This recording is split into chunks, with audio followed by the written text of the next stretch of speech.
शेवटी पुष्पा आहे बाबा, पुष्पा आहे बाबा तो.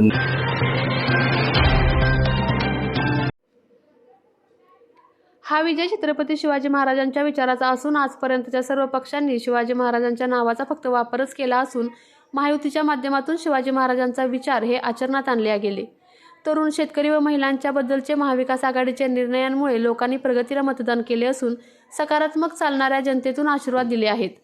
महाविकास आघाडीला लोकांनी जुगारलेले आहे. महायुतीने राजकारण केलं नसून फक्त समाजकारण केलं आहे.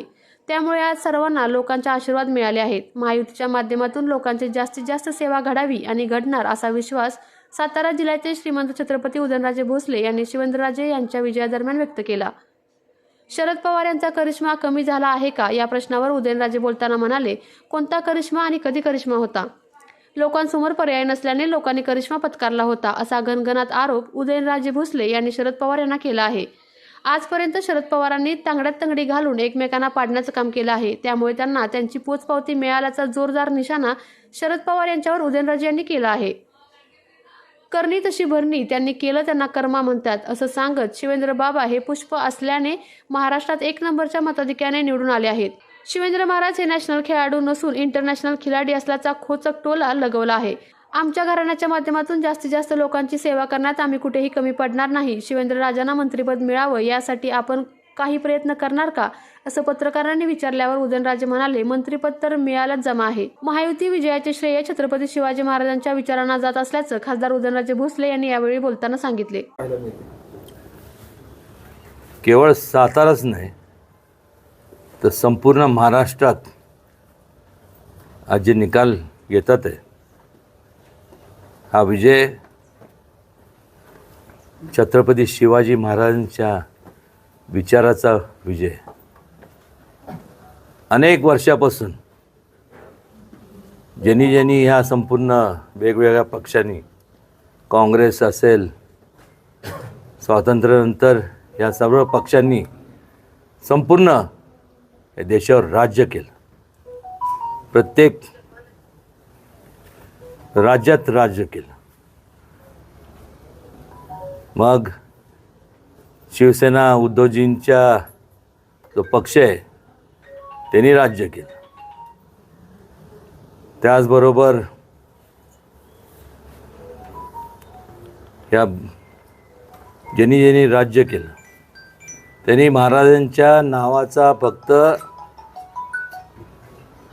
निवडणुकीपुरतं उपयोग केला. पण भारतीय जनता पक्ष आणि महायुती यांच्या माध्यमातून शिवाजी महाराजांचे विचार हे आचरणात आल्यामुळंच जे अभिप्रेत होतं लोकांना, ज्येष्ठांबद्दलचं निर्णय, माता भगिनींच्याबद्दलचा निर्णय आणि त्याचबरोबर तरुणांच्या बद्दलचे जे निर्णय, लोकांनी प्रगतीला मतदान केलं. लोकांनी सकारात्मक दिशेने वाटचाल करणाऱ्या लोकांना आशीर्वाद दिले. आजपर्यंत आता ह्या पुढंसुद्धा ह्याच्या परत कधी ही जे महाविकास आघाडी आहे, जे नकारात्मक दृष्टिकोनातनं त्यांनी वाटचाल केली, लोकांनी त्यांना झुगारून टाकलं आणि हे होणारच होतं. भविष्यकाळात या सर्वांनी विसरून जावं. राजकारण नाही तर महायुतीने फक्त समाजकारण केलं लोकांच्या हिताचं. आणि त्यामुळं आपल्याला माहीत आहे की आज जे मोठ्या प्रमाणात आशीर्वाद मिळाले ते केवळ आणि केवळ लोकांना केंद्रबिंदू मानून वाटचाल केल्यामुळं आज हा निकाल आहे. सर्व श्रेय हे लोकशाहीतले सर्व जे मतदार आहेत यांचं आहे. त्यांनी निर्णय घेतला. भविष्यकाळात त्यात बदल होणार नाही याची मला खात्री आहे. आणि महायुतीच्या माध्यमातून जास्तीत जास्त अजून लोकांच्या संपूर्ण समाजाची जास्तीत जास्त सेवा घडावी आणि घडणार याची मला खात्री आहे. महाराजसाहेब, शरद पवार पूर्ण राज्यभर फिरत होते, त्यांचा करिश्मा कमी झालाय असं आपल्याला म्हणता येईल? हा करिश्मा काय होता? काय कुठला करिश्मा कधी होता? लोकांसमोर पर्याय नव्हता म्हणून सगळे म्हणायचे करिश्मा करिश्मा. आज मला सांगा ना, काय ध्येय धोरण आहे काय? आजपर्यंत काय केलं? तंगड्यात तंगडं घ्यायचं, त्याच्यात घालायचं आणि पाडापाडीचं राजकारणापलीकडं काय केलं सांगू द्या. आणि त्यामुळं त्यांना त्यांची पोचपावती मिळाली.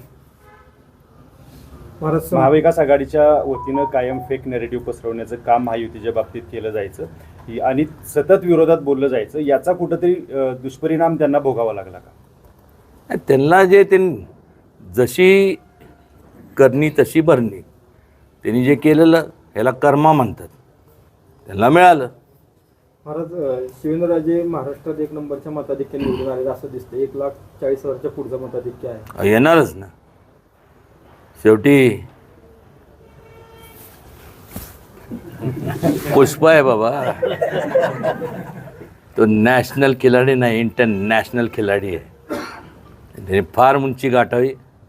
त्यांच्या माध्यमातून म्हणजेच आमच्या घराण्याच्या माध्यमातून जास्तीत जास्त मी असेन, शिवेंद्रराजे असतील, जास्तीत जास्त लोकांची सेवा आम्ही करणार. कुठेही तिथं आम्ही कमी पडणार नाही. शिवेंद्रराजेंना मंत्रिपद भेटावं म्हणून आपले प्रयत्न विशेष. आम्ही यायलाच जमाय काय मंत्री येणारच का नाही. महाराजसाहेब, फडणवीसांच्या बाबतीत फेक नॅरेटिव्ह बरेचसे पसरवले गेले, तुमचे मित्र पण आहेत, काय उत्तर द्यायला? आणि तुम्ही मराठा आरक्षणाच्या वेळेस तुम्ही खंबीरपणे त्यांच्या पाठीमागे उभे होता की त्यांनी आरक्षण दिलं. तुम्ही असाल किंवा शिवेंद्रराजे असतील, इतर सगळे नेते त्यांच्या विरोधात होते त्यावेळेस.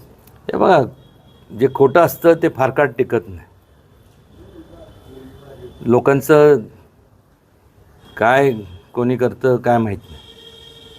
तुम्ही एका बाजूला म्हणता संविधानाला संविधान आपण मानलं पाहिजे आणि दुसऱ्या बाजूने म्हणतं की आम्हाला हे पाहिजे ते पाहिजे.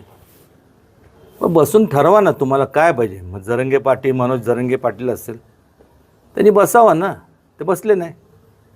आणि कुठं कुठे लोक, आणि कसं आहे फार काळी टिकत नसतं. लोकांचा विश्वास, हां आरक्षण नक्की मिळालं पाहिजे. पण मला सांगा 23 मार्च 1984 जे नोटिफिकेशन का GR म्हणतात, GR पण नाही नोटिफिकेशन, ते जर निघालं नसतं तर आरक्षणाचा मुद्दाच शिल्लक राहिला नसतं. ते तुम्ही उचलून धरा. तेच मी नेहमीप्रमाणे नेहमीच सांगत आलो. पण लोकांना सुद्धा जे बरं वाटतं तेच ऐकतात. मी बरं वाटण्यासाठी बोलत नाही, मी जे खरं आहे तेच बोलत आलो आहे आजपर्यंत. महायुतीला जे यश मिळालं हे राज्यात, त्याचं श्रेय तुम्ही कुणाला देणार? छत्रपती शिवाजी महाराजांच्या विचाराला. या सगळ्यांनी महायुतीने महाराजांचे विचार आचरणात आणले, त्यामुळे हे यश आहे. बातम्या सर्वप्रथम पाहण्यासाठी आजच सातारा न्यूजला YouTube चॅनलवर सबस्क्राईब करा, लाईक करा, शेअर करा आणि बेल आयकॉन प्रेस करायला विसरू नका.